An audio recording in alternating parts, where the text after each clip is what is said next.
Sos dia pun jahat weh. Sangat jahat.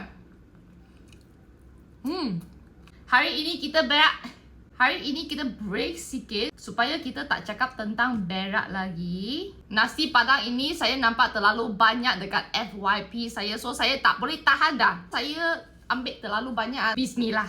Saya nak makan dengan tangan sebab dia orang kata makan nasi dengan tangan rasanya lebih sedap. Tapi saya susah nak buka weh. Aduh. Jap. Rasa saya ambil terlalu banyak guys. So inilah dia. Kalau lu tanya gua apa yang gua ambil, gua pun tak tahu sebab gua ambil saja.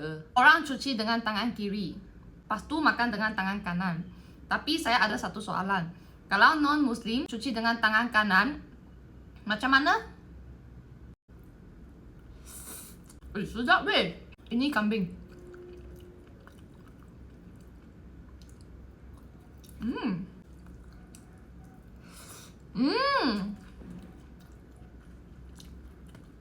Ini apa ya?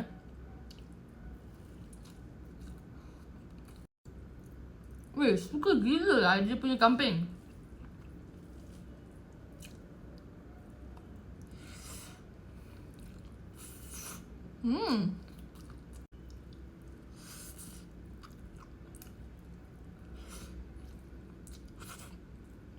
Sepatutnya ini crispy tau, tapi apa balik sudah jadi lembut. Rasa kambing tu my favourite lah. Sedap, lembut dan rasanya kambing. Sos dia pun jahat weh. Sangat jahat. Kalau makan nasi padang kena pair dengan air katira.